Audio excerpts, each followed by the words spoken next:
Hello dear, कैसे हो आप। आज आपकी क्लास में एक इम्पॉर्टेंट टॉपिक पे हम लोग डिस्कशन किया जाएगा। नाम है इसका कैपिटल कैपिटल गियरिंग रेशियो। अच्छा, एक बात बताओ, आपको अपने बिजनेस को मूव करना है। क्या करना है? मूव करना है।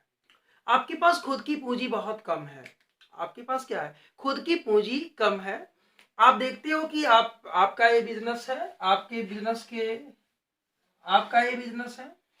आपके सामने वाला बिजनेस, इसके पास जो कैपिटल है ना, कैपिटल स्ट्रक्चर इसका थोड़ा सा स्ट्रांग है। आपका कैपिटल, आप बिजनेस ए हो और ये बिजनेस बी है।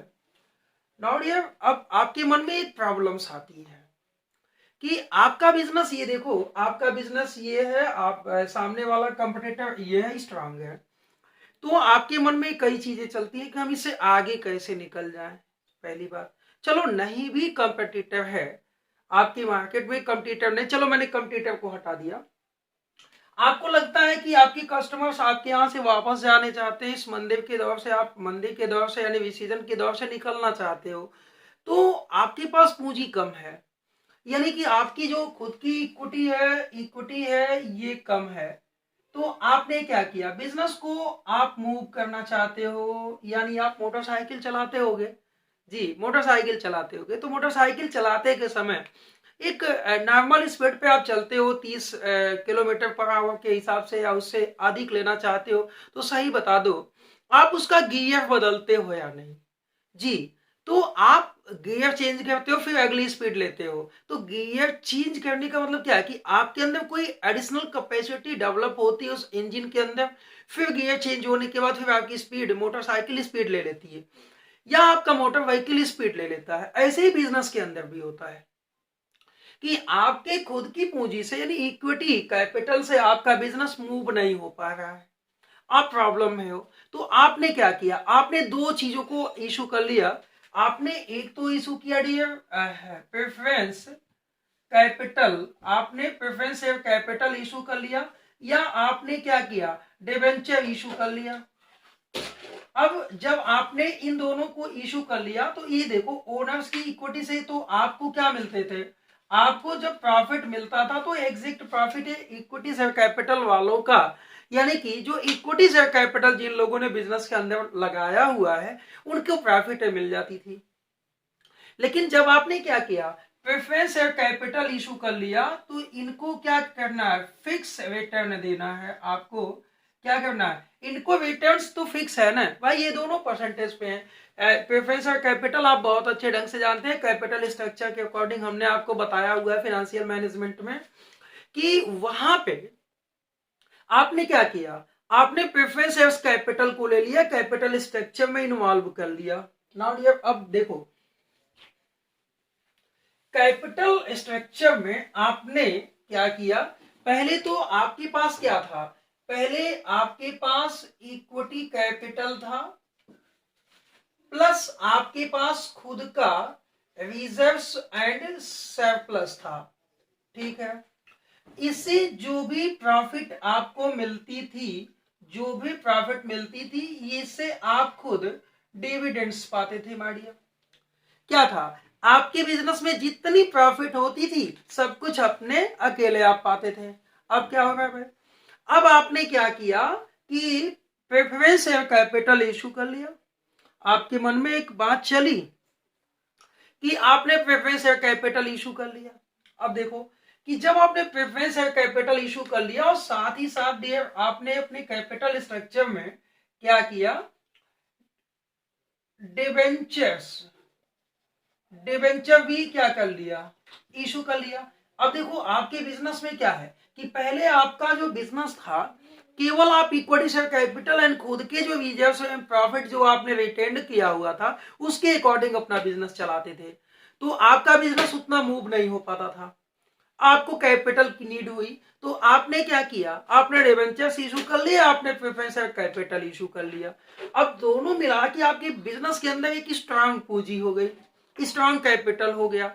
अब आपका बिजनेस क्या होगा? गियर्ड हो जाएगा, इट मीन की स्पीड ले लेगा। ठीक है। तो स्पीड कैसे लिया आपके बिजनेस ने? आपने क्या किया, बिजनेस के अंदर प्रेफरेंस शेयर कैपिटल इशू कर लिया और डिबेंचर्स इशू कर लिया। लेकिन डियर, सही मामले में ये जैसे होता है ना कि जैसे ही प्रॉफिट आपकी होगी तो प्रॉफिट का एक फिक्स पार्ट इनको आप तो देना ही है, क्योंकि आप प्रेफरेंस शेयर कैपिटल को एक निश्चित पार्ट दे दोगे प्रॉफिट का, ऐसे डिबेंचर होल्डर्स का इंटरेस्ट परसेंटेज तय है, वो तो देना ही है।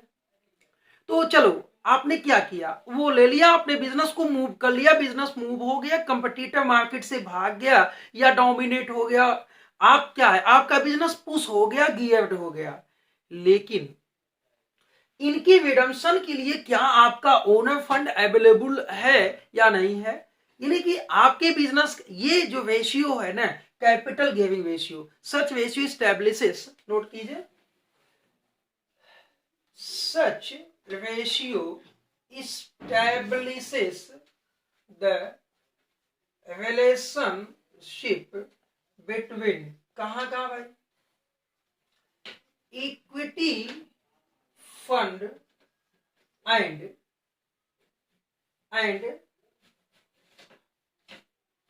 Preference share capital and interest bearing finance. यानी कि आपका जो इक्विटी फंड है उसका ratio interest bearing finance and preference share capital से कंपैरिजन किया जाता है। दैट यानी कि ये कह सकते हैं कि capital gearing ratio is equal to equity share capital plus reserve and surplus upon preference share capital plus interest bearing finance. It mean कह सकते हैं my dear long term loan, जिसके लिए आप डिबेंचर्स भी लिख सकते हो एंड लॉन्ग टर्म लोन भी लिख सकते हो, जिसको फिक्स इंटरेस्ट देना है आपको। अब क्या किया आपने, अपने बिजनेस में इनको इन्वॉल्व किया, आपका बिजनेस गियर्ड हो गया। लेकिन डियर, ये आपका बिजनेस गियर्ड करने के लिए आपने इनका इस्तेमाल किया, इसी को हम कहते हैं कैपिटल गियरिंग रेशियो। अब गियर्ड हो गया आपका बिजनेस मूव हो गया।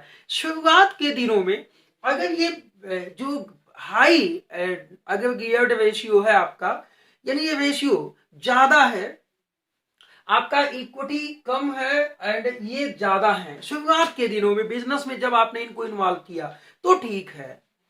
लेकिन धीमे धीमे क्या करो, आप इनका पेमेंट कर लो, और यदि ये कंटिन्यू आपके बिजनेस में ऐसे ही हालात बने रहे कि आपका बिजनेस हाई गियर्ड है, इट मीन कि आपके पास preference capital and interest bearing finance आपके पास ज्यादा है, तो निश्चित ही प्रॉफिट का एक ढेर सारा पार्ट इनके लिए चला जाएगा। क्यों?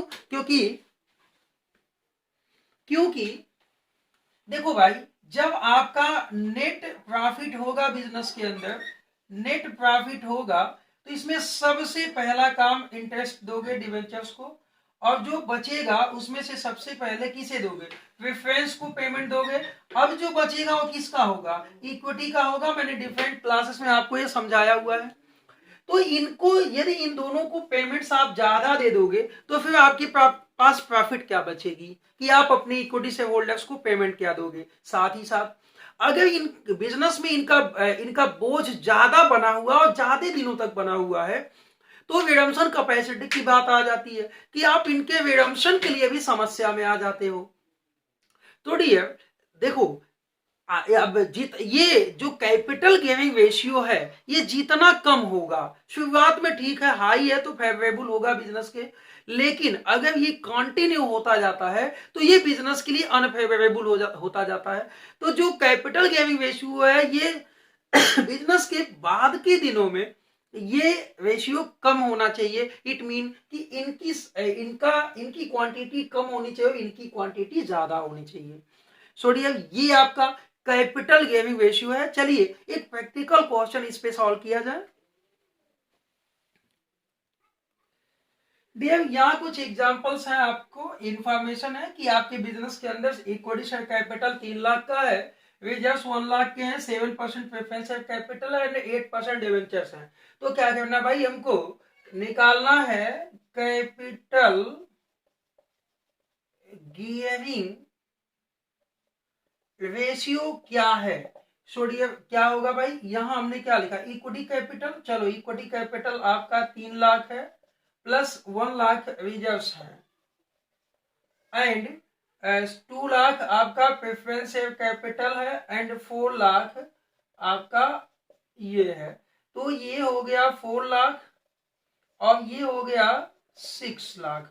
तो ये जो आपका रेशियो बन के आएगा, ये रेशियो बन के आएगा 4 लाख डिवाइडेड बाई 6 लाख, ये निकल के आएगा 0.66, यानी कि ये 0.67 है और ये 1 है। ठीक है, तो ये रेशियो आपका निकल के आता है, यानी दोनों इक्वल भी नहीं है, आपका ये ज्यादा है और ये कम है। और मैं आपसे हमेशा 10 बार बोल रहा हूं, यह रेशियो बिजनेस के लिए शुरुआत के दिनों में हाई होगा, लेकिन बाद के दिनों में, शुरुआत के दिनों में यदि हाई है तो फेवरेबल होगा, लेकिन बाद के दिनों में जब बिजनेस आपका कंटिन्यू मूव हो जाए तो आप धीमे धीमे बिजनेस को धीरे धीरे इसे चुकाने की कोशिश करनी चाहिए या पेमेंट करने की कोशिश करनी चाहिए, ताकि जो इक्विटी शेयर होल्डर्स हैं उनको अच्छा प्रॉफिट मिल सके। शुरुआत में सभी बिजनेस गियर्ड करना चाहते हैं अपने बिजनेस को, सभी ऑर्गेनाइजेशन अपने बिजनेस को मूव करना चाहते हैं, स्ट्रांग पोजीशन में आना चाहते हैं, तो वो बारोड कैपिटल से अपना काम चलाते हैं। लेकिन फिर जैसे जैसे उनके अंदर प्रॉफिटेबिलिटी डेवलप हो जाती है तो फिर वो बारोड कैपिटल को चुकाना यानी पेमेंट करना स्टार्ट कर देते हैं, और वो पेमेंट कर लेते हैं, पता चलता है कि इनका जो गियरिंग रेशियो है वो घट जाता है, यानी कि कैपिटल स्ट्रक्चर जो ओनर्स कैपिटल है वो ज्यादा हो जाता है, यानी इक्विटी फंड ज्यादा हो जाता है बिजनेस के अंदर, वो बिजनेस स्ट्रांग हो जाता है। तो माय डियर, हमको जहां तक उम्मीद है कि ये टॉपिक आपको काफी जो है अच्छे से समझ में आया होगा। मिलते हैं हम आपसे अगली क्लास में अगले टॉपिक के साथ। तो ओके, आज के लिए बहुत बहुत धन्यवाद।